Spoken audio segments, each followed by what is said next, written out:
Broadcasting from an undisclosed location, which may or may not be a bedroom converted into a recording studio. I'm Rex Overdrive, back with another edition of Abominations in Technicolor. This show is brought to you by the fine folks over at Audible.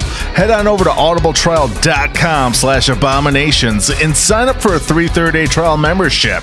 Over 100,000 titles to choose from, and you can cancel anytime. That's audibletrial.com/abominations, and it directly supports the show.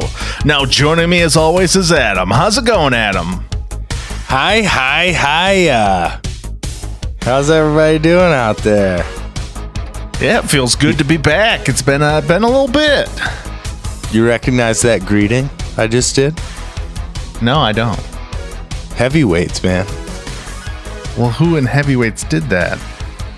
That was like the camp hello from the owners. Oh, like their greeting? Ben Stiller's parents were like the owners, and they said, can we get one last hi.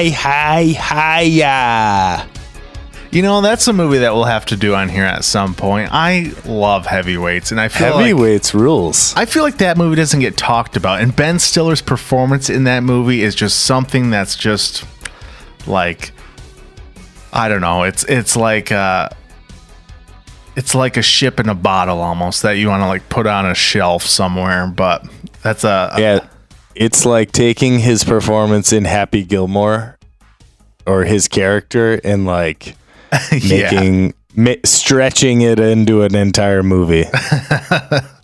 That's true. Yeah.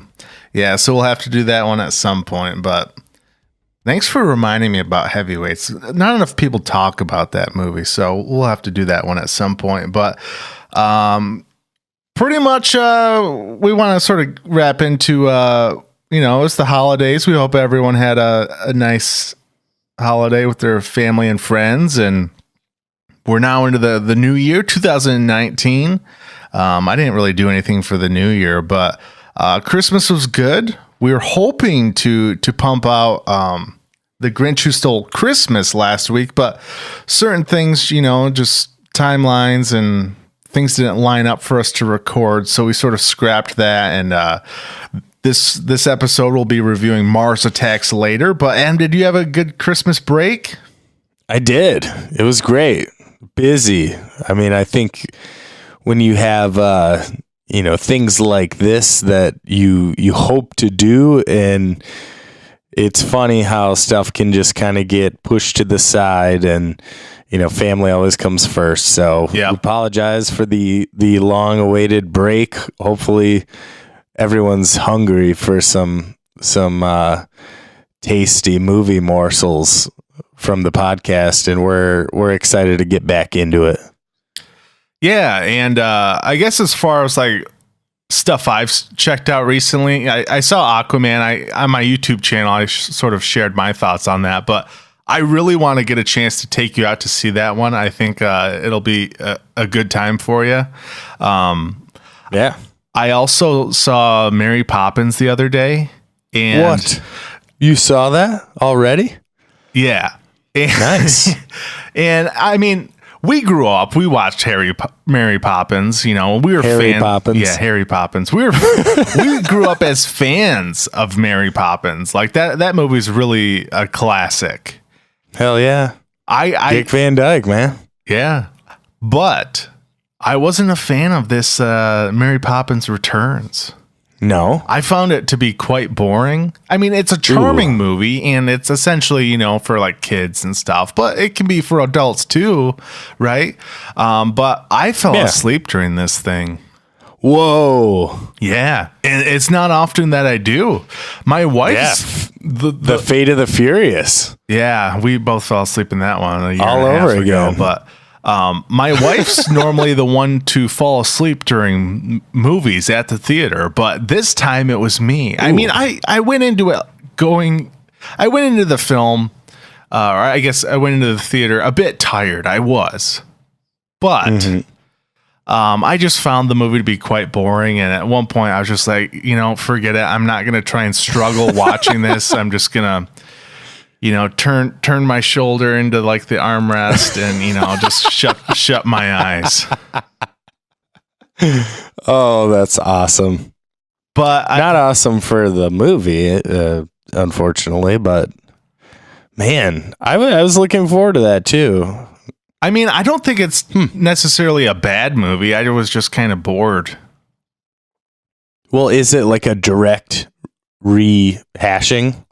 Somewhat. I mean, there's some familiar stuff. It takes place like 30 years later. So Michael, the son in the original one, is the dad, and he's like struggling to make ends meet, and they're fighting to save their house essentially. Yeah. Is the bank trying to take the house?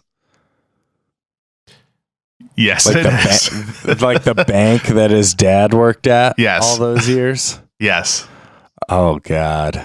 Yeah, and I mean, do they fly a kite at all? Yeah, it's in the trailers. Whoa. Yeah, they fly a kite. Nice. And I mean, the music is familiar, but I don't really recall. And I may have missed a lot of this stuff from falling asleep, but the music sounds familiar, but all of the lyrics are entirely new. Oh. Bummer. I mean, the kite song might be. What is that one? The same. Yeah, I don't remember the exact lyrics. It's like, let's go fly a kite up to the highest height. Yeah, that's in there at like the beginning and the end of the movie or something like that. What about Chim Chimney? No. No? No, in this movie you got Lin-Manuel Miranda, who's like the Hamilton guy. Yeah. And he's a lamp lighter. So like the street lamps. A lamp lighter? Yeah, so he lights the lamps and then like, They don't have electricity to light the lamps? I guess not. Son of a bitch. I don't know. This is like during the Great Depression era, so like the 1930s. So late 20s, early 30s, somewhere around there. No wonder you fell asleep. A lamplighter? Come on. Yeah, but like in the middle of the movie, there's this like big like dance set piece. And I didn't even know we were going to be like talking about Mary Poppins, but it's somehow snowballed into this. But I'm kind of having a good time. But there's this big sort of set piece, and it's sort of centered around Lin-Manuel Miranda's character. Mm-hmm. Yep. And it has all these other like lamplighter guys, and there's like 10 or 12 of these other guys that are on like BMX bikes. And they seriously look like BMX bikes. Okay. Back in the day, bicycles, they had these large, skinny wheels. Huge wheels. Yeah. High seats. Right. These literally looked like BMX bikes. Yeah. I was wondering if like who's the who's the BMX guy? Yeah. Matt Hoffman. I was like, dude, they straight up hired Matt Hoffman for this scene. Yep. It literally felt like that. But I mean, man, this movie, I think we should stop. Yeah. I think I need to stop. I don't think I can. I don't know. This is getting to sound like a huge abomination of a movie. Yeah. Well, in a bad way. I even had a chance to check out Bumblebee as well. And I mean, that is getting quite critically received well, I guess. Like it has like a 90 something on Rotten Tomatoes. And for a Transformers movie, that's great. But like, don't go into Bumblebee expecting like something on an entirely different level. It's better than like the Michael Bay Transformers movies, but it's not anything that's like groundbreaking. It's a pretty straightforward story. There's even a scene in that movie that's like ripping off E.T., where E.T.'s like stumbling in the kitchen and like just wreaking havoc across the place. Nice. So it's a step in the right direction with the Transformers movies, but it's not the greatest thing. I had a good time though. Man. But that's pretty much what I did Christmas You've been break. busy. Yeah, family. Busy as a bumblebee. Right.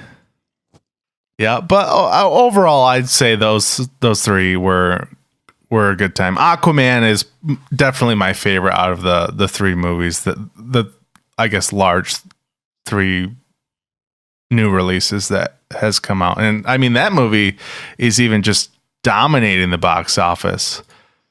It's like $846 million worldwide at this point, and it's only been out for 2 weeks, so that's insane. Nice. Yeah, but any other thoughts or things you want to jump in here? Any housekeeping things that you want to throw out to the listeners right now? Just rate and subscribe to the podcast.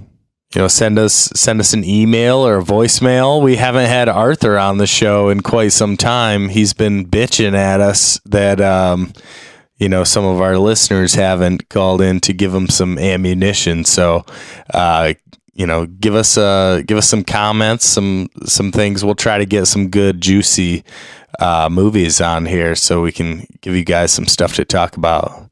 But if you could do that, that'd be wonderful. Yeah, I mean, you don't know what it's like having a posh English asshole breathing down your neck. It's not the most fun thing to have. So I had to check his dipstick last night. Good Lord. It was terrible, man. He was a quart low. I bet. But you guys can email us at abominationspod@gmail.com or call into the show at 616-594-0764. Other than that, let's get right into it. This week, we're talking about Mars Attacks. And now our feature presentation.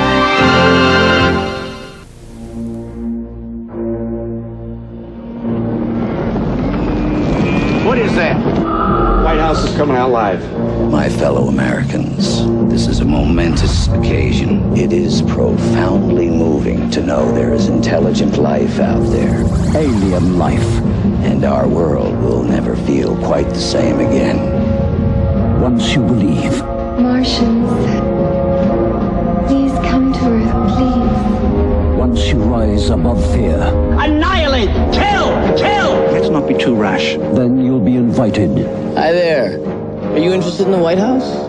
To meet with a new people.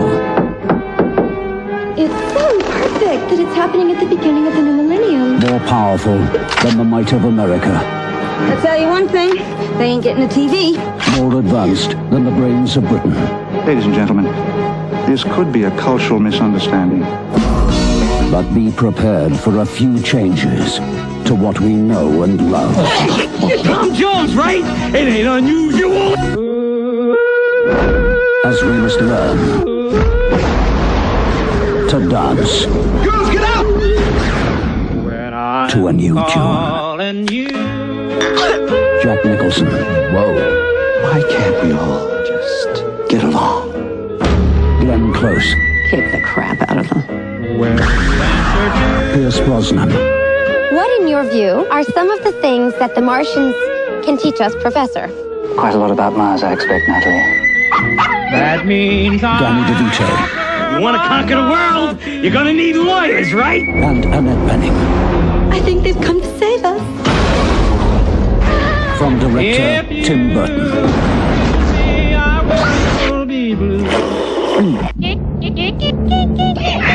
Hey, we all make mistakes, Mr. President. Mars Attacks. Not anymore.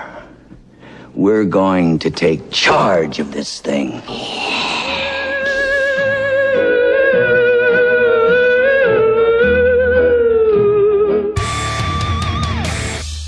All right, Mars Attacks. We're in 1996. December 13th, that is, and 37 million domestic on this one off of a $70 million budget. Went on to do 101 million worldwide, and was only the 39th highest grossing film of that year. Rotten Tomatoes shows this one at 54% with an audience score of 53. So rarely do we see such a tight, consistent percentage there. We were within 1% of the meter and the audience score. So interesting there. Other notable films of 1996 would be Independence Day, Twister, Mission Impossible, and Scream. So, this one, that's a pretty good couple, pretty good company that year, pretty good competition, that is, that Tim Burton was up against in 96. But, in Tim Burton, we've had at least one of his movies on here over a decade earlier than this one was Pee-wee's Big Adventure. And one of the things that I think, for me at least with this one, that Pee-wee did very well was establish a certain tone. And with Tim Burton, that's one of his signature things. It's establishing that tone, that characteristic, the thing that he brings to the table. And this movie is like straight Tim Burton all over it. So, Rex, what did you make of just general opening thoughts on Mars Attacks? Well, I mean, at this point in time, this was, each release that Tim Burton did, he really, was stretching his wings. He started out with Pee-wee's Big Adventure and went on to do the, Batman and Batman Returns. And then I think he did Ed Wood in like 1994 with Johnny Depp. Yep. So this was his next release. And, after this, we saw him go on to do like Sleepy Hollow and Planet of the Apes. So he's always really tried to do different things, even though like Tim Burton has always sort of felt like Tim Burton. He always has his signature stamp on things, but he's always tried different like properties in different genres, I guess you could say. Mars Attacks, I remember seeing this really early on as a kid. I don't know if it was right when it came out or what, or if I rented it on VHS, but I don't remember like loving this movie, but I remember just, really having a good time watching these Martians, just yakking away and, the crazy violence where I don't remember what they're using if they're called blasters or phasers or what those things are, but seeing them like sort of melt away, like all these characters on screen, and sort of seeing all of like these like dissolved skeletons laying on the ground. I always thought that was just like nuts, but it's definitely one of, I don't know. When I was rewatching this yesterday, I was sort of like thinking about like, this has got to be one of the most like bizarre and absurd like blockbusters that's like come out in the last 20, I guess it's been out for 22 years at this point, but it's not often you see movies like this. Like this is a rare occasion that Hollywood makes something like this. Like there's weird sci-fi, obviously, like Valerian and the City of a Thousand Planets, which came out like 2 years ago. That's a weird movie and a weird concept, and it pushes sort of the sci-fi boundaries, whether you think it's a good movie or not. But like this is just something bizarre, and I'm surprised that I think this was put out by Warner Brothers, but I'm surprised they invested this much money into a concept like this. But I had a really good time rewatching this movie. I guess what do you sort of think about this movie? Well, I was just kind of looking at Tim Burton's filmography, and when I look at this run, or this just everything leading up to this movie, I'm not going to mention everything, but if you go and look at like Pee-wee's Big Adventure, Beetlejuice, Batman, Edward Scissorhands, Batman Returns, Ed Wood, Mars Attacks. So, I can see how someone could go like, do I want to be in a Tim Burton movie? Hell yeah. Right. You know what I mean? Like, so when you look at this cast, it's just like every single scene has not just one, but maybe two or three, and not all are like movie stars. Some like you've got like Jim Brown in there. There's just like a very eclectic group of celebrity in this movie. Comedic actors, dramatic actors, A-list, B-list, up-and-comers. It's got a little bit of everything, and it's really, really fun to reflect on that and go back and watch this in 2019 now, given the people that are in this. So, I mean, if you pull up this IMDb page and check out the cast listing, you have to look at the full cast listing too, because there are so many people in this movie that they don't all show on the short list. So just to name a few, like Jack Nicholson, Glenn Close, Annette Bening, Pierce Brosnan, Danny DeVito, Martin Short, Sarah Jessica Parker, Michael J. Fox, Tom Jones, Natalie Portman, Jim Brown, Pam Grier, Jack Black, Ray J. Yeah. The pop star or former pop star or pop one hit wonder, whatever you want to call him. Christina Applegate. Let's see.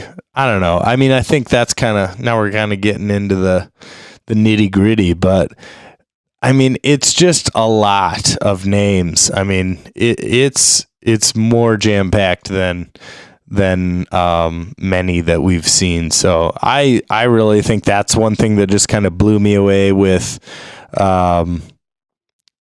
first glance of the movie on the surface.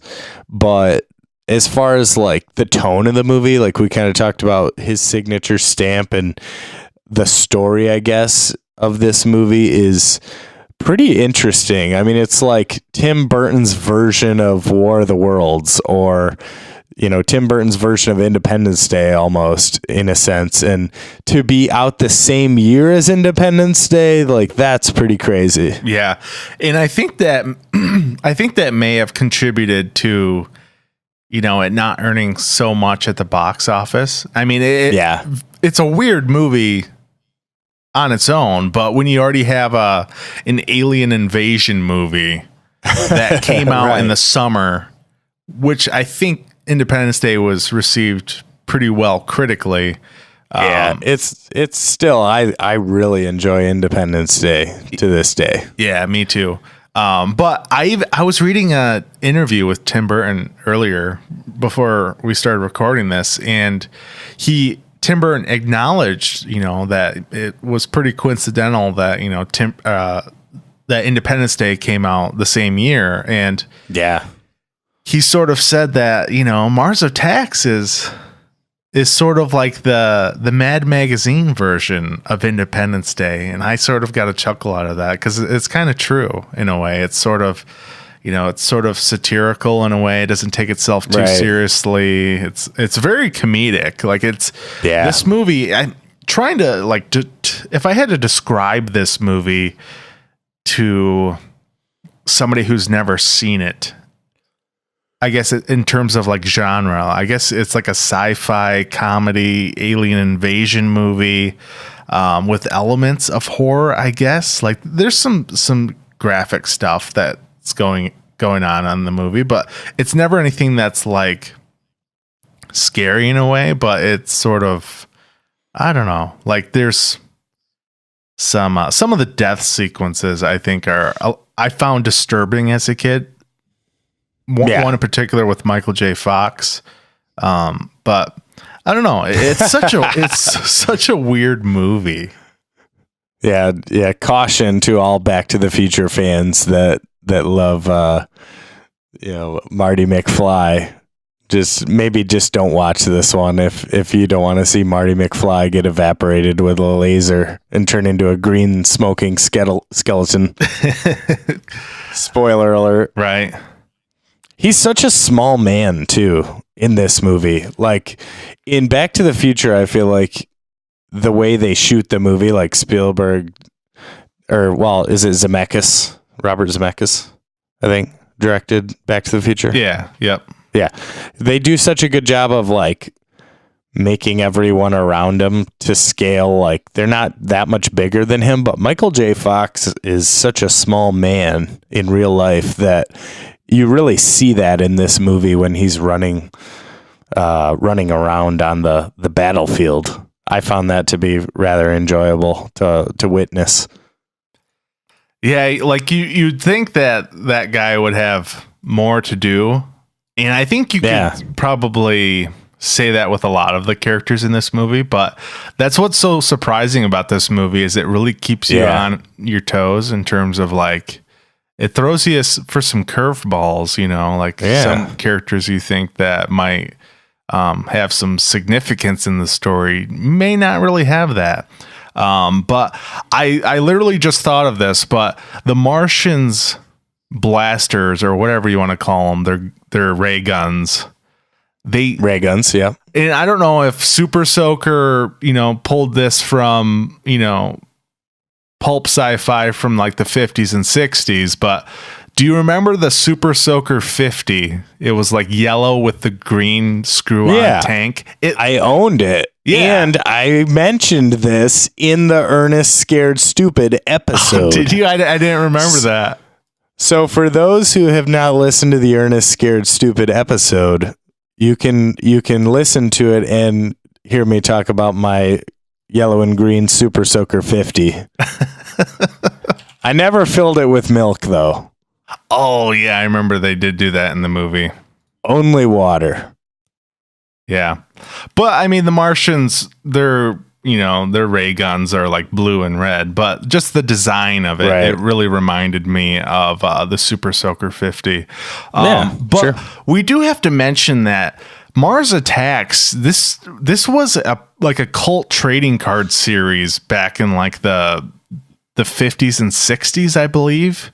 And they wanted to make this into a movie since like the 80s, but things didn't really pan out for a while, and then ultimately it took Warner Brothers and Tim Burton to finally make this. But yeah, this is based on, I mean, not in terms of like story, but visually this is based on a trading card series, which I never really knew until I didn't know that. Yeah, so that's cool.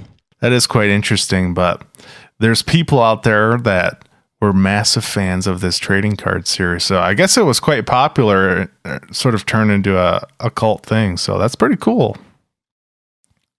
Nice. You learn things new every day. Yeah, I'm a big trading card fan. I don't have many, but I love the idea of trading cards being something you can both play and collect. Yeah. But anything you can collect means spending money, lots of it. That's true. Which is a slippery slope. Yeah. But I have a clip lined up here. It's of Tim Burton sort of talking about, just having this chance to sort of, he was a fan of these like schlock, pulpy sci-fi movies from back in the day, and now being able to have this ridiculous budget and sort of making a childhood fantasy come to life. Tim, is it fair to say in front of you that Mars Attacks represents a lifelong dream for you, in the sense of taking all the elements you have always enjoyed about the B-movie genre, but having the money, almost $70 million, to have access to the special effects and the geniuses to give you those to make Mars Attacks? Well, I feel really lucky about that. And, it's like you in the old days, I like watching cheap science fiction movies, but now, you can't, you want to capture that feeling without being as cheap. You want to kind of take it to another level. So tried to do the spirit of those and kind of upgrade it to some degree. And I feel really good about that, because when you're a kid watching those, you don't feel like they're bad or cheap or anything. The good ones really kind of blow your mind, and so here we are in this day and age, and you kind of just trying to capture that feeling again, that kind of feeling where you just kind of were surprised by things that way. So it was fun to make. I really had a great time making it. All right. So I mean, this might be sort of viewed as like Tim Burton's like love letter to 50s and 60s like sci-fi schlock, I guess.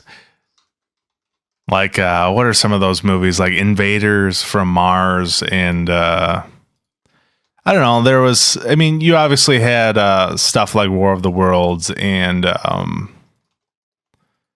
what are some of those other popular? The Day the Earth Stood Still. Yeah. Those were more, I guess, those were more serious and sort of critically received. But isn't there like Invasion of the Body Snatchers or something like that too? Yeah. Is that one of them? Yep. But I mean, even like The Thing, which you have the John Carpenter one, but there was even one from, I don't know, I think that came out in like the 50s. So yeah, like 1951. So yeah, there's always been these like crazy sci-fi movies from the 50s and 60s. And right. Mars Attacks is essentially Tim Burton's love letter to these schlocky sci-fi movies from back in the day. And yeah, and I feel like it's above like the scary movie, epic movie, superhero movie, you know, these kind of B movies, these spoof movies, you know. I think it's above those as far as the B movie goes. You know what I mean? Like, for one, the cast really helps elevate that, but just kind of the way that it's done and the budget that helps too, I guess. But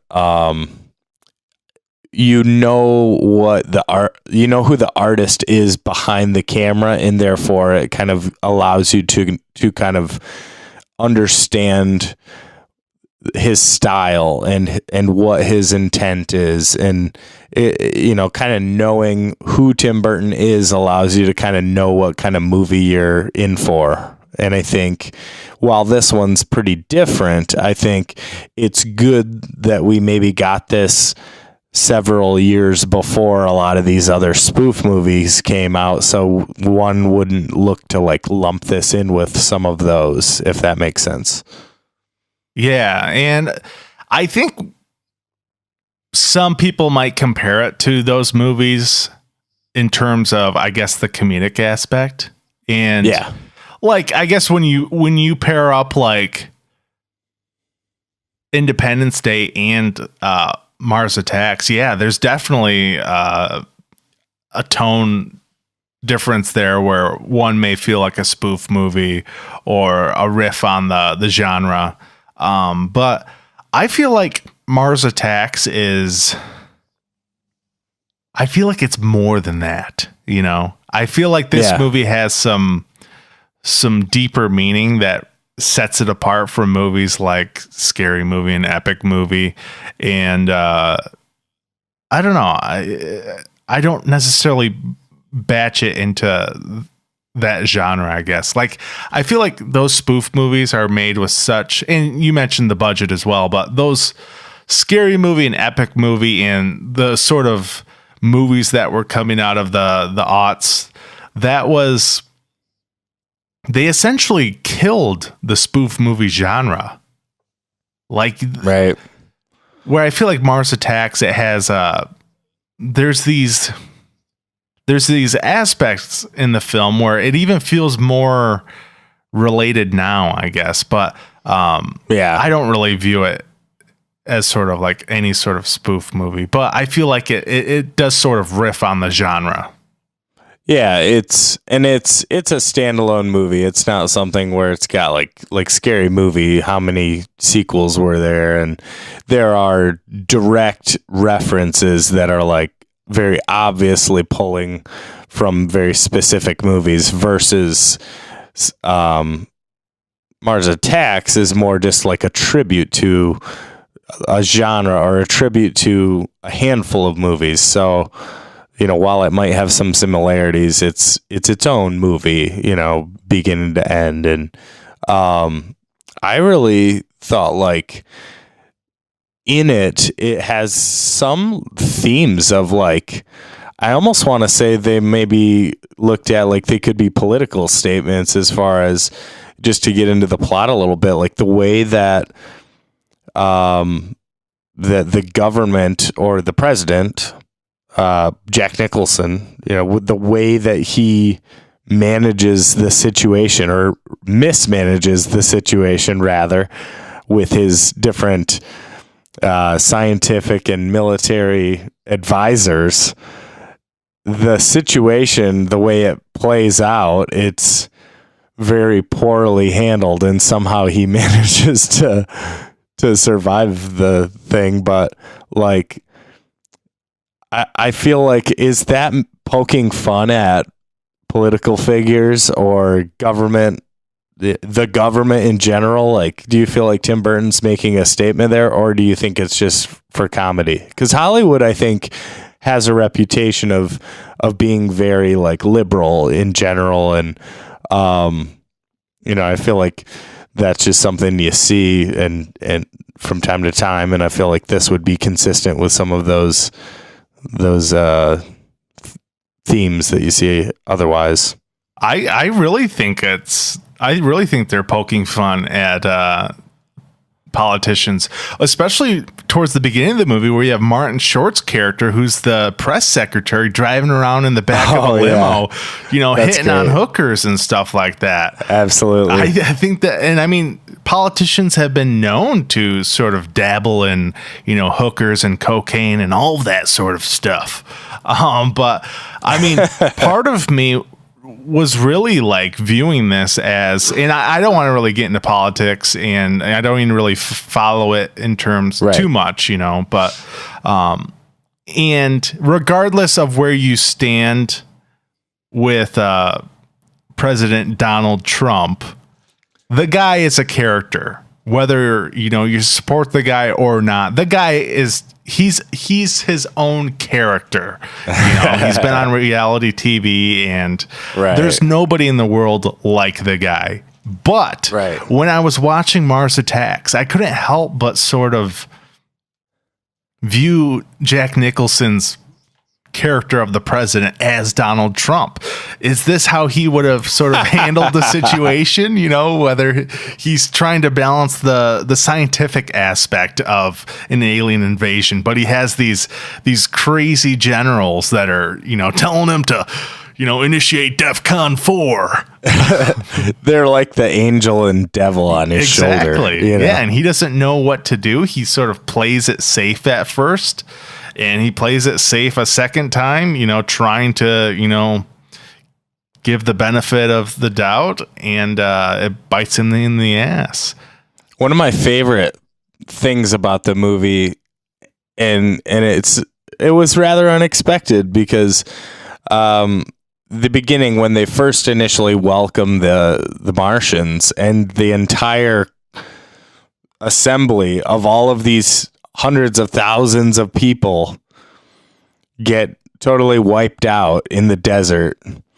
And then they have this translation machine, and they listen to it, and they hear it's an official apology, and they'd like to address Congress to apologize or whatever. So then they assemble all of Congress and another large gathering, and they do the same thing and light all these people up and just obliterate them all. And I was really surprised that they spent the screen time to do like another repeat performance of that whole scene of the Martians going in and lighting up all these humans, all these Earthlings. And it was really funny. Like, I thought that was hilarious that they did it again, and Jack Nicholson and Martin Short and all of them, the looks that they have on their faces when it happens again, and the sheer like stupidity of them trusting the Martians that they were going to be apologizing or saying something peaceful or whatever. Like, when they walk in armed with their lasers, like, what do you expect? And that's so funny. That's sort of the backbone of these Martians, is that they're almost like having more fun fucking around with mankind than actually like taking over the planet. For sure. They're so like sarcastic, and they're saying shit and just like going completely against it. And I don't know, like when they're first, I guess, landing on Earth. I don't know if it's landing on Earth, but when the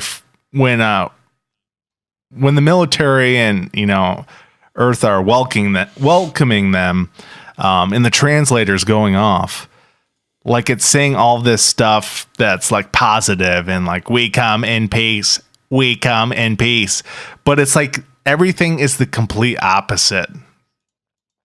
And you get to see like all of the Martians like laughing, like it'll cut back to the spaceship, like the mothership, and they're just like cracking up.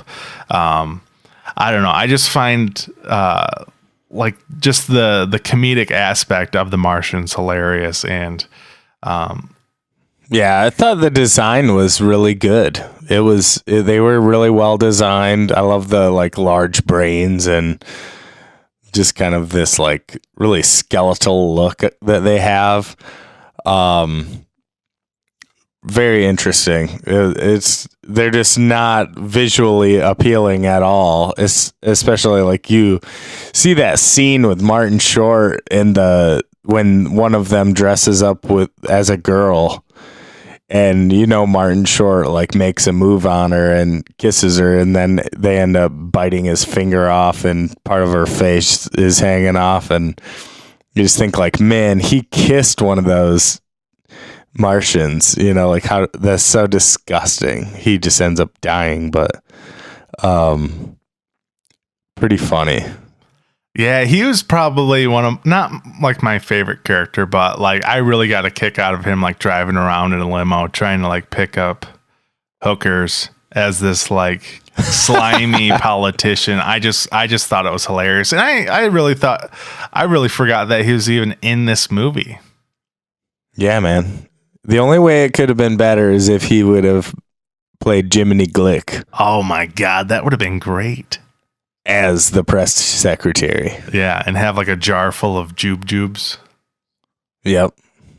But after the break, we're going to be getting into sort of the creation of the Martians and how they brought these guys to life. So we'll be right back. Audible is offering our listeners a free audiobook with a 30-day trial membership. Just go to audibletrial.com/abominations and browse the unmatched selection of audio programs. Download a title free and start listening. It's that easy. Go to audible.com/abominations and get started today. All right, and we're back. We have a clip lined up of Tim Burton and how they sort of created these Martians visually with the help of ILM. So let's take a listen. With the voice, we tried a bunch of different things, more complicated, but we ended up recording on a cheap recorder for the storyboards, and it ended up kind of sticking, and it just seemed like their voice, and we modified it a little bit, but it's pretty much it's pretty much was a mistake.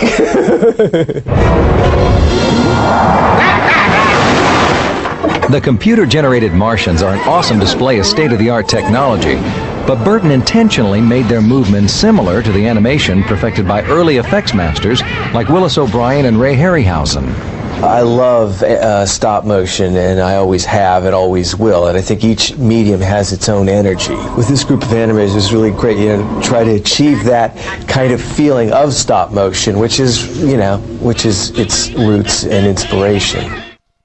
All right, so a cool thing that I don't know, I don't remember if he just said that in the interview or not, but I may have just read this somewhere else, but they were originally going to do stop motion for the Martians entirely. Wow. In this, they sort of tried to recreate the movement of stop motion. So, we know Tim Burton's popular for his stop motion stuff, whether it's, producing A Nightmare Before Christmas. I think he was involved in Coraline, right? And The Corpse Bride, all of that stuff. Yeah. James and the Giant Peach. Yeah. So he's sort of a big proponent in stop motion animation, but they were originally going to do the Martians entirely in stop motion, which I kind of wish we could still see that. But I mean, I understand having to go CGI, and it would have saved time and money, because stop motion is just it takes years and years to make a movie completely in stop motion, and you're kind of I feel like that would have dated it more, though. Probably. I feel like the CG it does seem a little dated now, but I feel like it would have been worse looking at it now. Because you have live action, with it would have to be in there with the live action with all of these real people. So I feel like it would have showed and would have been flawed. Yeah, I guess the mixture of real actors with stop motion probably would look weird now. Yeah. That's not something we're even used to seeing now, I guess. So it probably would look something like from the 80s or even earlier than that. Like something out of like Clash of the Titans. Yes. Something like that, maybe. For sure. But I mean, I don't think the Martians look terrible, but I feel like they do kind of look dated. And I don't remember when it first came out. I'm sure like it was received quite well. I mean, you had ILM doing the animation, and I mean it's not.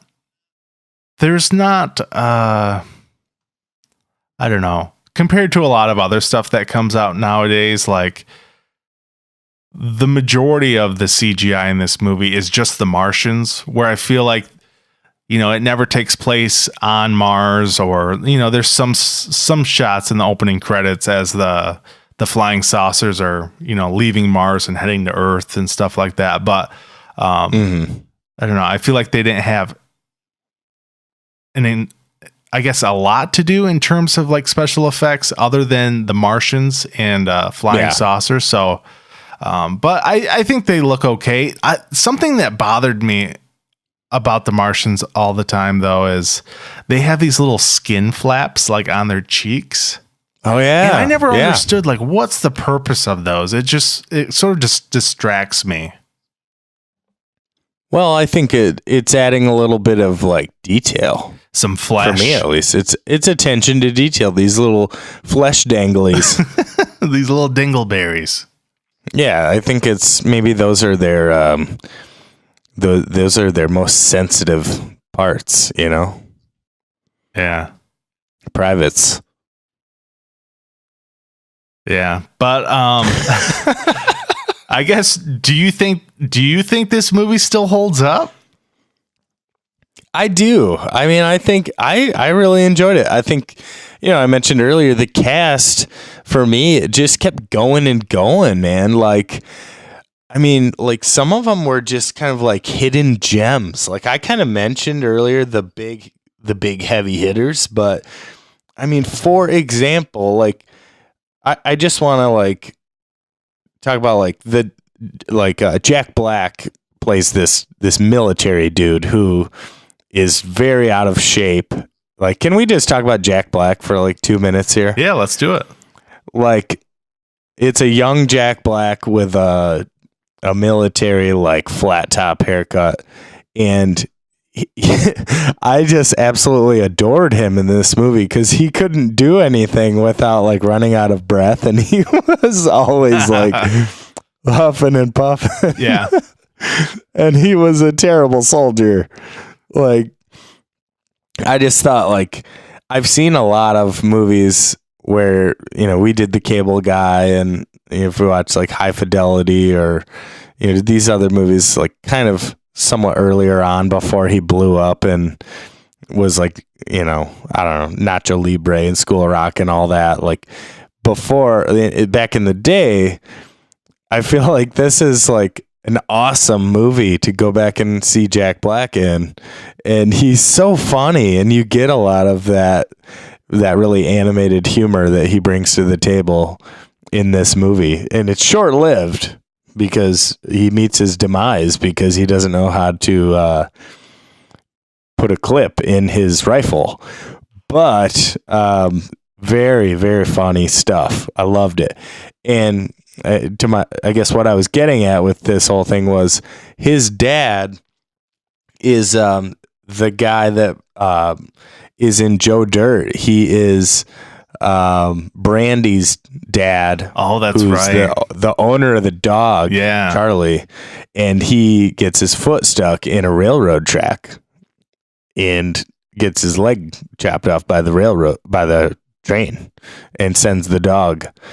But I always love that guy because he's like bitching at the dog on flea bitten, butt licking, flea bitten son of a bitch, like he.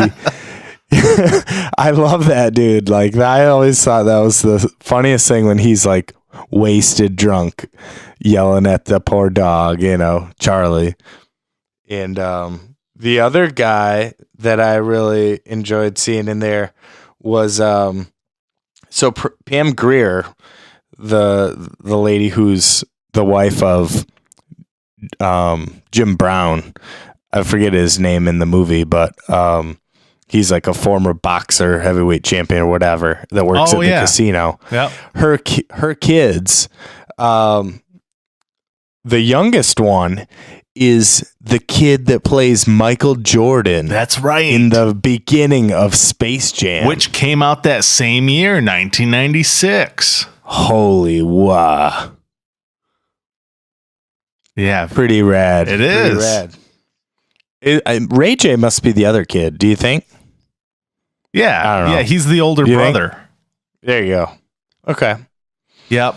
But then go ahead. I was just gonna add that there's some reoccurring cast members that Tim Burton's worked with before. The grandma.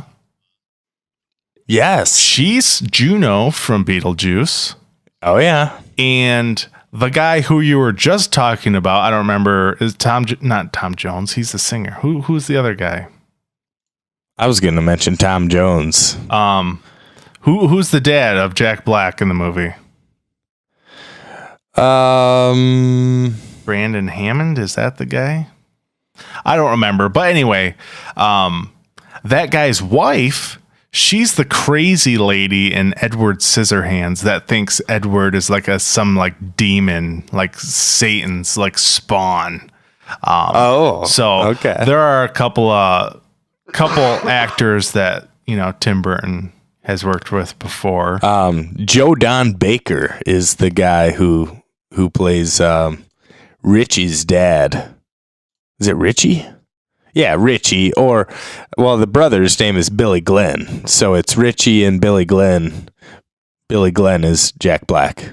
Richie is the other son, the kind of the more protagonist one, Lucas Haas. Gotcha. Okay. The donut lover. Yeah, the guy that works at the donut store. Right. But yeah, there's a ton of cast members that are just some crazy, A-list stars. Like Danny DeVito's in there, is playing this sort of like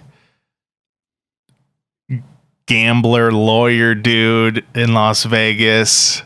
Sarah Jessica Parker's this sort of like talk show, like, I don't know, nowadays she'd probably be running this like super popular podcast or God knows what on the E! Channel.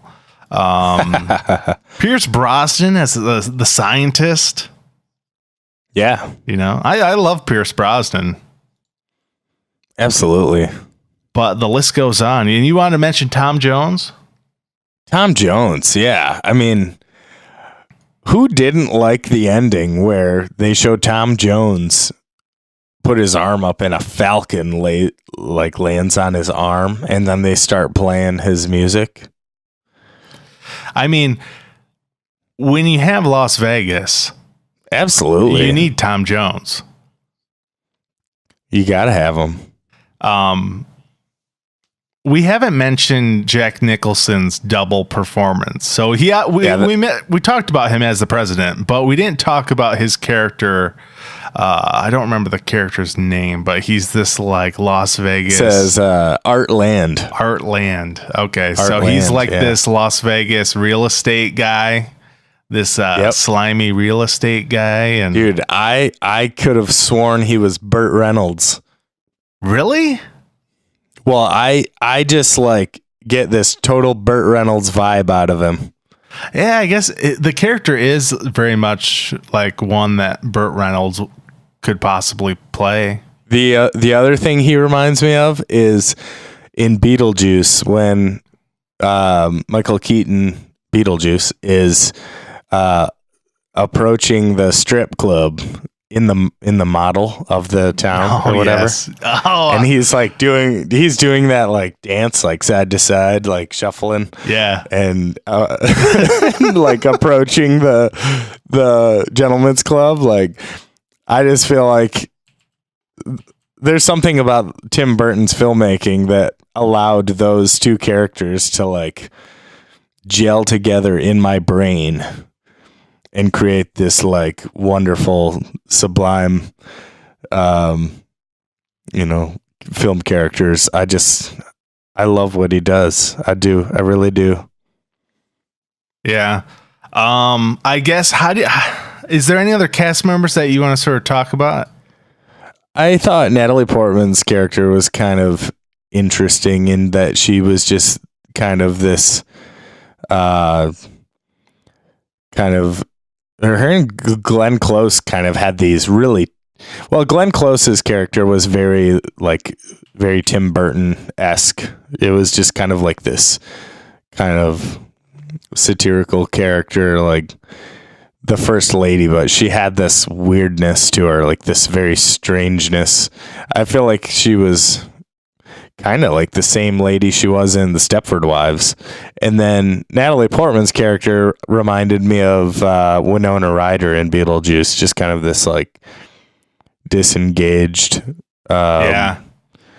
young teen girl that's just kind of like meh, whatever, like living in the White House, like I don't even want to be here right now, this blows, Right. Well, even like her bedroom, she had like the black drapes hanging over her bed. I did get a very Lydia type vibe.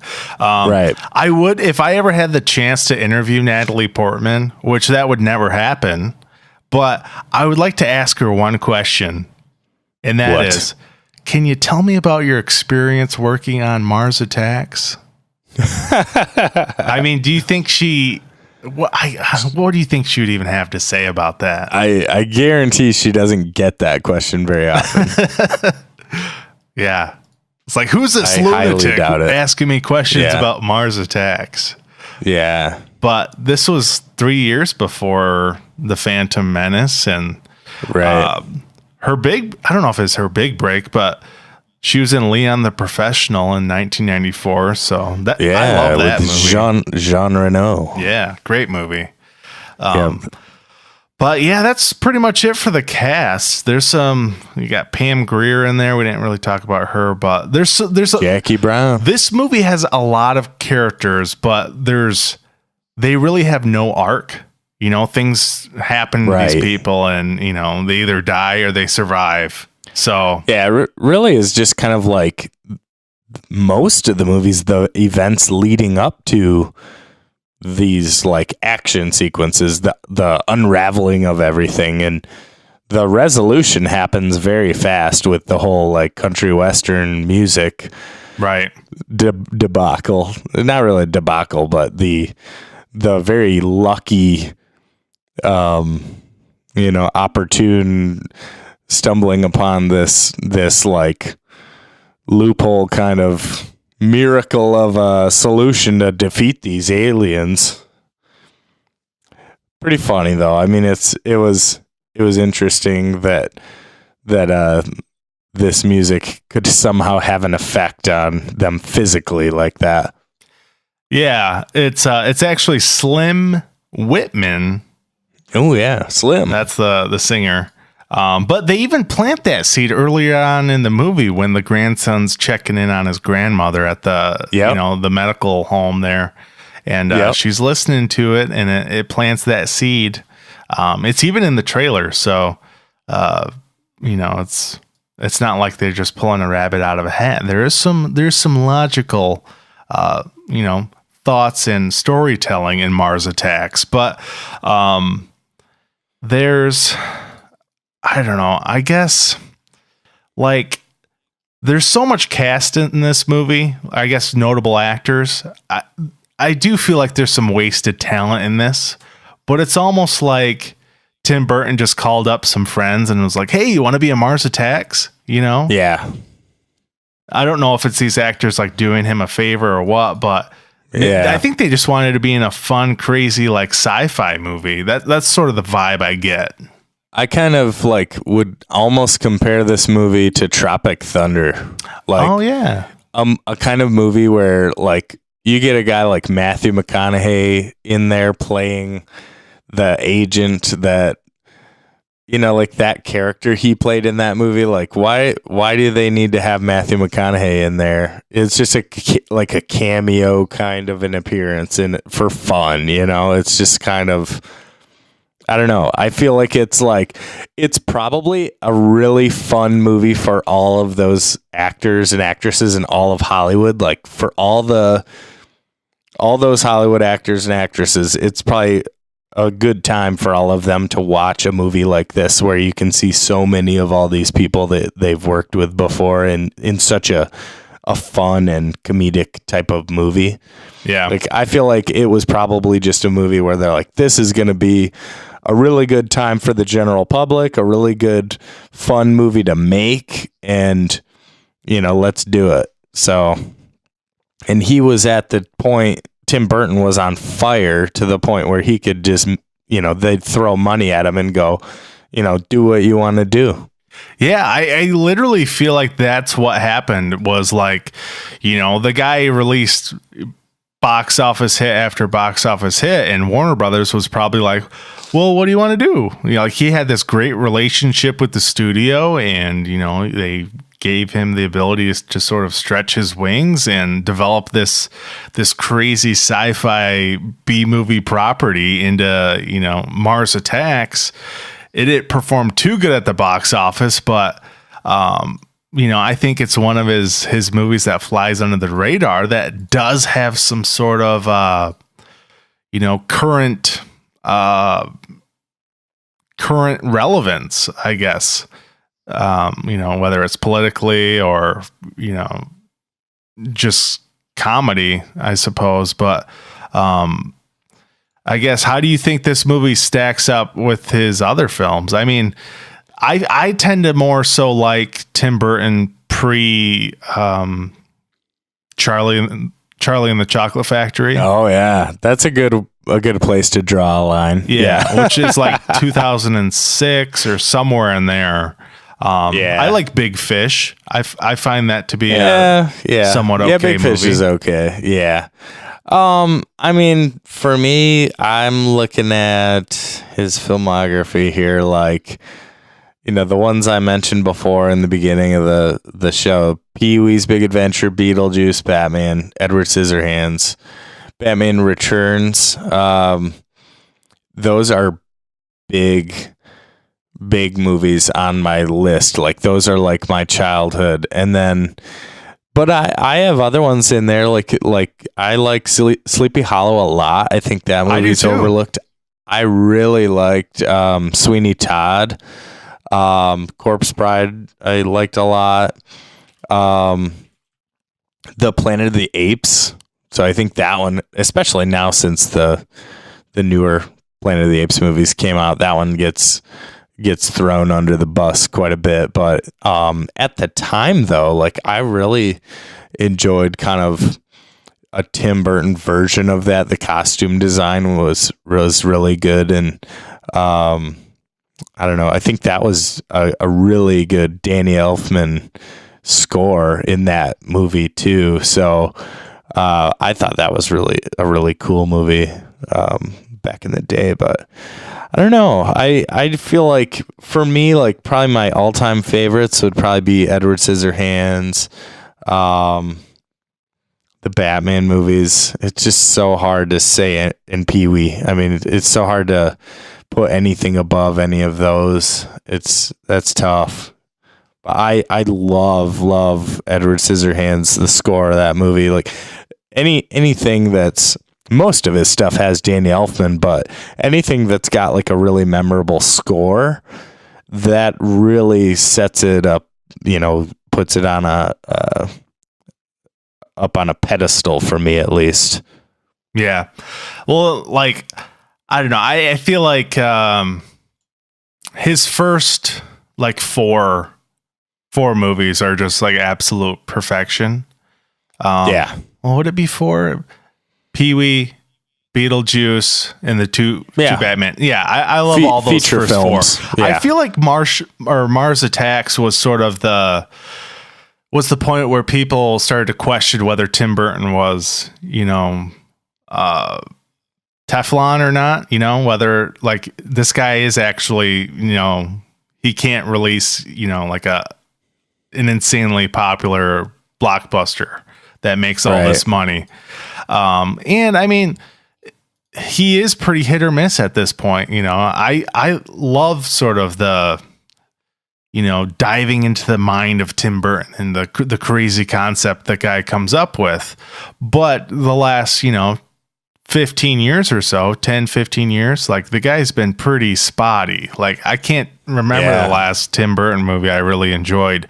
I'm looking forward to Dumbo. I hope like the pink elephant scene or whatever that section of Dumbo is, I hope that's bonkers.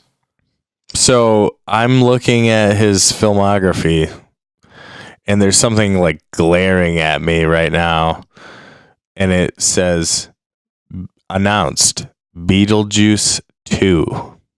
Well, I mean, Beetlejuice has been a sequel has been something they've been trying to do since the early 90s, I think. There was even like a script that was going around that was called like Beetlejuice Goes to Hawaii.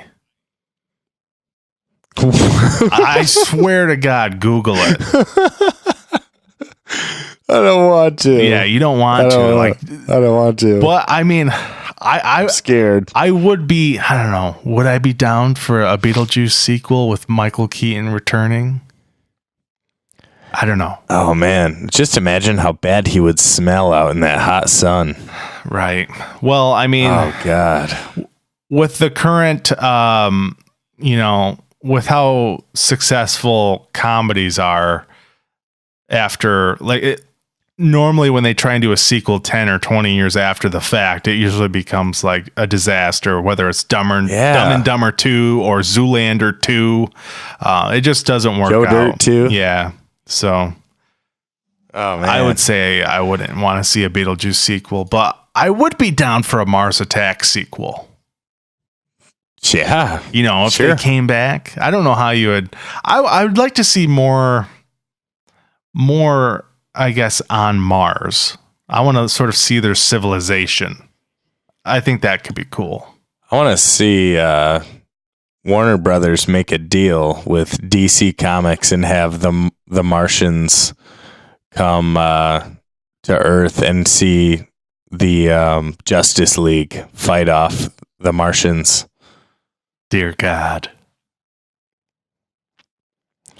Chew on that. That could be cool. I would be down to see that. I feel like that would just kind of like blow my brain. Just, I don't know. I feel like it'd be a lot of fun. What did I see? Was it? I don't know if they could. I don't think the Justice League could stand up to those Super Soaker 50s, though, man. Yeah, you probably won't like this, but now we're sort of dabbling in the comics. But I don't remember when this came out. Oh, okay, it was 2017. But there was a comic, so you're not stretching it too far, saying that you'd like to see Justice League versus the Martians from Mars Attacks, but there was a Justice League and Power Rangers mashup comic. Nice. So, which those are entirely different properties, like from different, companies. So yeah, Saban and DC. Yeah. I don't remember what studio put out Power Rangers, but it wasn't Warner Brothers. It was like Lionsgate, possibly. So, wow. you're not stretching it too far. I think it'd be possible, but it's possible. That could be fun. Let Tim Burton do it. He's done Batman before, for crying out loud. That's come true. On. Yeah. You could bring back Danny Elfman. Right. Home run. Yep. But do you have any last thoughts on Mars Attacks?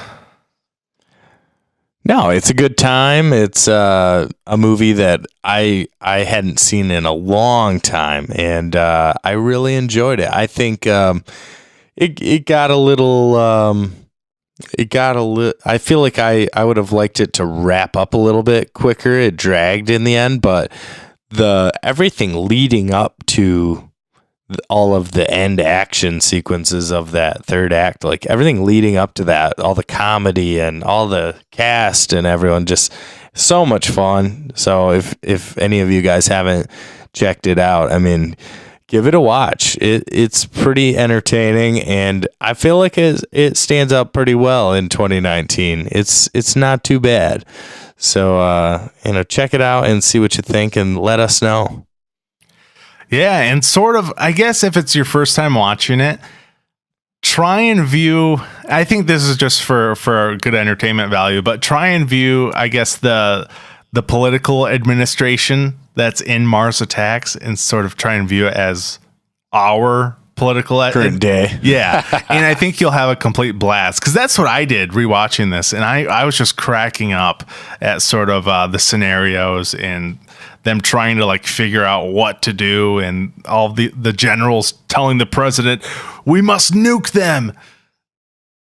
And I loved him. He was great. Oh yeah, he was one of my favorite parts of the movie, and he was probably like the most logical one. Like, yes. Right. Especially after they've tried, they've murdered hundreds of people, it's time to go to war. Right. So yeah, that's sort of my thoughts on Mars Attacks. So check the movie out. It's a great time. It has a little bit deeper meaning than you might see. So, it's more than meets the eye. But other than that, I think next week are we gonna be doing heavyweights? I don't know. I think we might have to after we talked about it earlier, man. Yeah, I think we should. I think there's some meat to chew on. No pun intended. I know we're gonna be talking about some heavyweight teenage boys, but I think there's some good discussion to be had with heavyweights. We're gonna be Percocizing for you guys next week, man. Ooh, feel the burn. All right, so for Adam and myself, we'll see you next week.